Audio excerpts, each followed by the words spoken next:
하나님과 좀 더 친해지시기 위해서 목적 40일 12일째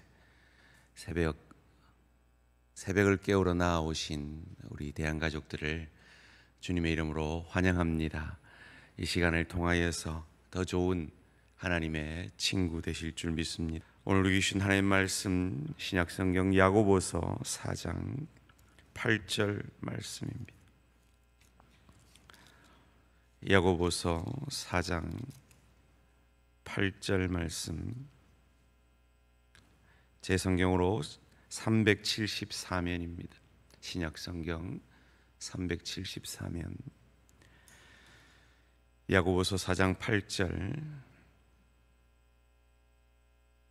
다 찾으신 줄 알고 함께 봉독합니다. 시작. 하나님을 가까이 하라. 그리하면 너희를 가까이 하시리라. 죄인들아, 손을 깨끗이 하라. 두 마음을 품은 자들아, 마음을 성결하게 하라. 아멘. 제가 3주 연속 이 얘기를 하는데, 비 오는 새벽, 목요일 새벽을 깨우는 여러분들은 등불 준비된 줄 믿습니다. 하나님과 우정 키워가기라는 주제로 여러분 오늘 말씀을 묵상하게 될 것입니다. 우리는 어제 11번째 날을 통하여서 기도와 말씀을 통해 끊임없는 대화와 계속적인 묵상함을 통해 하나님과의 친밀감, 하나님과 더 좋은 친구가 되어질 수 있다라고 생각해 보았습니다. 오늘은 남은 4가지 하나님과 더 친밀해지기 위한 교훈을 받기를 원합니다. 영훈초등학교라고 한때 대한민국을 떠들썩하게 했던 학교가 있습니다. 이 학교는 아마 국제고등학교로서 아주 부르주아들만 다니는 그런 학교였던 것 같습니다. 그러다 보니 삼성 이재용 회장 아들까지 거기에 입학을 했는데 부정 입학이 돼서 결국 자퇴를 하고 중국으로 유학을 보냈다, 이런 뉴스가 난 적이 있습니다. 이재용 회장 아들은 영훈 초등학교에서 공부를 하든 중국에 유학을 가든 그 친구는 잘 풀리겠죠, 세상적으로. 그런데 그때 이 친구의 자퇴를 그렇게 안타까워했던 사람들이 있다고 합니다. 그 이재용 회장하고 회장 아들하고 같이 자기 자녀를 입학시켰던 부모들이 그렇게 안타까워했다는 뉴스가 있었습니다. 왠지는 다 아시겠죠. 우리가 뭔가 잘 나가는 사람들한테 농담 삼아라도 그렇게 얘기하지 않습니까? 니 내하고 좀 친하게 지내자. 이재용 회장 아들하고 친하게 지내면 뭔가 있을 수 있겠죠. 하물며 하나님이겠습니까? 천지 만물의 주관자이신 하나님이시겠습니까? 그 하나님과 친밀해지는 비밀을 함께 생각해 보기를 원합니다. 세 번째로, 우린 하나님 앞에 정직할 때, 솔직할 때 하나님과 친밀해질 수 있습니다. 성경에 그 어떤 위대한 믿음의 사람들도 완벽한 사람은 없었습니다. 그런데 성경의 위대한 믿음의 사람들을 보면 그들은 다 하나님 앞에 솔직했습니다. 아브라함은 소돔의 멸망에 불만을 품고 50명의 의인, 45명, 40명, 30명, 20명, 10명 하나님과 딜을 하면서 하나님 앞에 대어들었던, 솔직하게 하나님과 대화했던 사람입니다. 다윗은 하나님께 불공평을 항의했던 사람입니다. 모세는 하나님이 함께 하시지 않으면 이스라엘 백성 인도하지 않겠다고 개겼던, 버텼던 사람입니다. 욥은 그가 가진 고난을 솔직하게 하나님 앞에 고백할 때 하나님은 욥의 편을 들었지 욥의 친구들의 편을 들지 않았습니다. 하나님은 하나님 앞에 솔직하고 정직할 때 우리는 하나님과 친해질 수 있고 하나님 그것을 기뻐 받으시는 것입니다. 특별히 우리는 시편 말씀을 통해서 우리가 하나님 앞에 정직할 수 있음을 알게 됩니다. 시편을 읽어보셨습니까? 시편에서 이런 말을 본 기억이 있으십니까? 하나님, 저 원수들을 박살내 주십시오. 이런 기도 말입니다. 감히 우리는 겁이 나서 하지 못하는 그런 기도를 시편 기자들은 합니다. 인생의 한탄, 하나님 왜 나한테만 이럽니까? 분노, 절망. 그러면서 하나님의 다시 은혜 받고 내가 잘못 생각했네요. 후회. 그 모든 인간의 가질 수 있는 모든 감정들이 시편에서 표현되어지고 있습니다. 이를 통해 우리는 무엇을 알 수 있습니까? 하나님 앞에 정직할 수 있다는 것을 알 수 있습니다. 우리 하나님 앞에 솔직할 수 있다는 걸 알 수 있습니다. 하나님은 우리의 그 어떤 모습도 받아줄 수 있다는 걸 알 수 있습니다. 다윗은 말합니다. 시편 142편 2절에서 내가 원통함을 그 앞에 토하며 내 우환을 그 앞에 진술하는도다. 원통함, 하나님 나 억울합니다 라고 고백하고 있는 것입니다. 이 하나님과 가장 가까웠던 믿음의 사람들이 하나님께 그런 의심을, 그런 인간이 가질 수 있는 모든 감정을 토해내었다는 것은 우리에게 큰 소망이요 위로입니다. 오늘 이 새벽에 여러분의 기도가 정직하고 솔직함으로 하나님과 더 친해지시는 축복이 있어지기를 주님의 이름으로 축원합니다. 네 번째로 우리는 하나님 앞에 순종함으로 하나님과 더 친밀해질 수가 있습니다. 요한복음 15장 14절은 말합니다. 너희가 나의 명하는 대로 행하면 곧 나의 친구라. 제가 자주 말씀드린 대로 믿음은 혹 내 눈에 하나님이 틀려 보여도 하나님 편을 드는 것이 믿음이다라고 말했습니다. 다른 말로 하면 내가 이해되지 않아도, 납득되지 않아도 하나님이 그렇다고 하시니 순종하겠습니다. 그때 우리는 하나님과 더 친해집니다. 그때 왜 비로소 어느 때 어느 방법을 하나님이 내게 왜 그것을 요구하셨고 왜 그 순종을 바라셨는지를 깨달은 그때 우리는 하나님과 더 친해지게 되어지고 친밀해지게 되는 것입니다. 하나님은 순종이 제사보다 낫다라고 하셨습니다. 그렇다고 하나님이 우리에게 요구하시는 것이 뭐 엄청난 인생의 결단을 얘기하는 것이 아닙니다. 작은 순종. 여러분 오늘 이 새벽에 하셨듯이 잠아 죽겠는데 알람을 2개나 켜놓고 갈까 말까 그 갈등 속에서 이불을 박차고 나오는 이런 순종.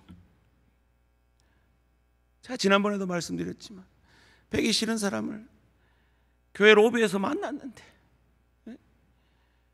그냥 고개를 돌릴까 하다가 온 힘을 다해서 그냥 그 고개를 억지로 돌려서 내 모든 근육을 다 사용해가지고 웃으려고, 그리고 안 나오는 그 말을 억지로 안녕하세요, 잘 지내셨어요. 그 작은 순종, 그 순종을 통해서 하나님과 더 친밀해지는 것입니다. 하나님 여러분에게 무엇을 순종하기를 원하시는지 남들은 몰라도 여러분은 아실 것입니다. 여러분이 뭘 지금 하나님 앞에 개기고 있는지, 뭘 뻗당기고 있는지 남들은 몰라도 여러분은 아실 겁니다. 그런데 순종해 보십시오. 순종하면 하나님의 친구가 됩니다. 하나님과 친해질 때 삼성 회장 아들하고 친해지는 것보다 더 큰 유익을 경험하게 되실 것입니다. 순종하심으로 하나님의 더 좋은 친구 되시는 저와 우리 모든 성도님들 되시기를 주님의 이름으로 축원합니다. 5번째로 우리는 하나님이 소중히 여기는 것을 소중히 여김으로 하나님과 더 친해집니다.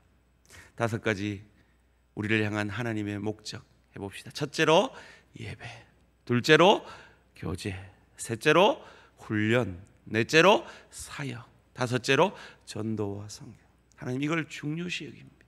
이걸 소중히 여깁니다. 그래서 저는 앞으로 제가 목회하는 동안 이 5가지의 목적을 향하여서 우리 대한가족과 함께 달려갈 것입니다. 하나님이 이것을 소중히 여기기에 우리도 소중히 여기기를 원합니다. 하나님이 이것을 중요하게 여기기에 우리도 이 5가지를 중요하게 여기기를 원합니다. 특별히 이 5가지 중에 하나님이 정말 중요하게 여기는 것, 한 영혼을 구원하는 겁니다. 어렵죠. 힘들죠. 내 먹기 살기도 복하고 우리 건축비 갚기도 급한데 선교하는 거 쉽지 않습니다. 그러나 해야 합니다. 왜요? 하나님이 그것을 중요하게 여기기 때문입니다. 훈련받아야 합니다. 섬겨야 합니다. 봉사해야 합니다. 구역예배 해야 합니다. 참여해야 합니다. 예배의 자리로 할 수만 있으면 모든 예배의 자리로 나와야 합니다. 왜요? 하나님이 소중히 여기기 때문입니다. 그를 통하여 하나님과 친해지실 겁니다. 친해지면 삼성 회장 아들보다 친해지는 더 큰 유익이 있으실 겁니다. 다윗은 주님을 모욕하는 것을 자기가 모욕받는 것이라 여길 정도로 하나님과 친한 친구였습니다. 시편 69편 9절은 말합니다. 주의 집을 위하는 열성이 나를 삼키고 주를 회방하는 회방이 내게 미쳤나이다. 여러분이 저랑 많이 친하시다면 어떤 집사님이 우리 목사님 이게 별로더라 이러면 그제 이러실 수 없지 않아요? 아니다, 우리 목사님 그거 아니다 이러실 거 아니에요. 하나님이 회방을 받는데 그제 하나님 좀 그렇지가 아니라 내가 회방 같은 받는 그런 느낌, 하나님이 중요하게 여기는 그것을 같이 중요하게 여길 때 하나님과 친해지게 되는 것입니다. 하나님이 중요하게 여기는 이 5가지를 중요하게 여기심으로 하나님의 더 좋은 친구 되시는 저와 우리 모든 성도님들 되시기를 주님의 이름으로 축원합니다.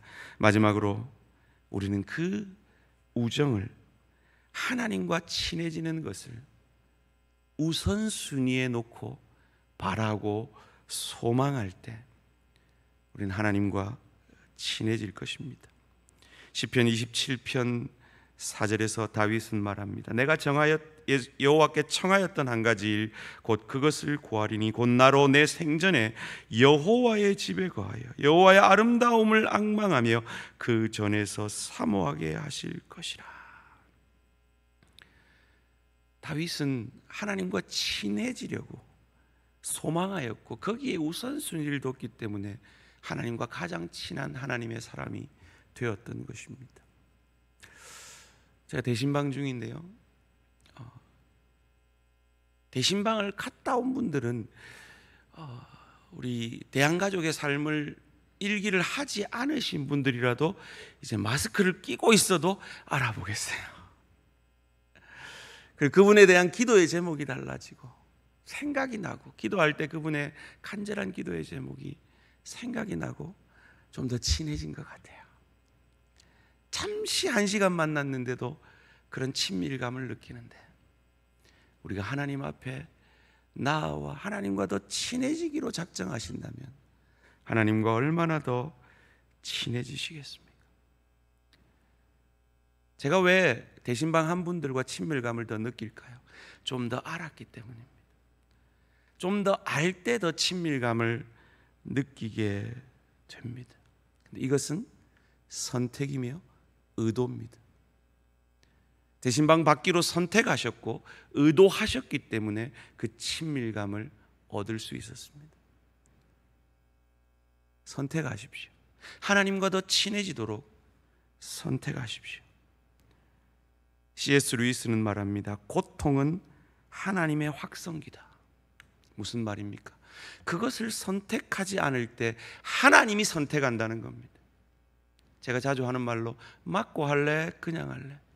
하나님이, 우리가 하나님과 친해지는 것을 선택하지 않으면 하나님이 우리와 더 친해지게 위해서 고통을 통해서, 내가 원하지 않는 그 시간들을 통해서 하나님과 더 친해질 수밖에 없는 길로 우리를 인도하신다는 것입니다.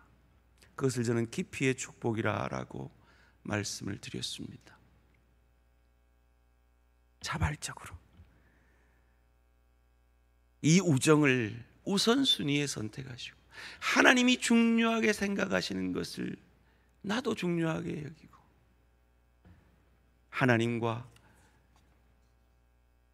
하나님께 순종해 드림으로, 그리고 하나님 앞에 정직해지시고 묵상과 끊임없는 대화의 시간, 기도와 말씀의 시간을 내 삶의 우선순위에 둠으로 하나님과 더 친해지셔서 삼성 회장 아들과 친해지는 것보다 100만 배 더 큰 유익을 경험하게 되어지는 하나님의 감격해 하심을 체험하는 우리의 남은 신앙생활 되시는 우리 모든 대한가족 되시기를 주님의 이름으로 축원합니다. 기도드리겠습니다. 살아계신 하나님 감사합니다. 이 새벽에 하나님과 더 친해지기 위해 이 새벽을 깨우는 당신의 종들에게 하늘 문 열어 복 내려 주시옵소서. 하나님, 이 기도의 시간이 정직한 기도의 시간 되게 하시옵소서. 이 기도의 시간이 하나님께 더 순종하기로 결단하는 시간이 되게 하여 주시옵소서. 이 기도의 시간이 하나님이 중요하게 여기는 것을 더 중요하게 여기는 시간 되게 하시고 하나님과 더 친해지기로 결단하며 의도하는 기도의 결단들이 있어지므로 하나님과 더 친해져서, 하나님을 더 알므로 하나님과 더 친해져서 하나님과 친한 하나님의 사람들이 누리는 그 참 복을 가정 가운데, 일터 가운데, 주의 교회 가운데, 심령 가운데 더 풍성히 누리는 축복을 경험케 하여 주시옵소서. 감사드리오며 이 모든 말씀 주 예수 그리스도 이름으로 기도합니다. 아멘. 하늘에 계신 우리 아버지여, 이름이 거룩히 여김을 받으시오며 나라가 임하시오며 뜻이 하늘에서 이루어진 것 같이 땅에서도 이루어지이다. 오늘 우리에게 일용할 양식을 주시옵고 우리가 우리에게 죄 지은 자를 사하여 준 것 같이 우리 죄를 사하여 주시옵고 우리를 시험에 들게 하지 마시옵고 다만 악에서 구하시옵소서. 나라와 권세와 영광이 아버지께 영원히 있사옵나이다. 아멘. 오늘 하루도 승리하시기 바랍니다.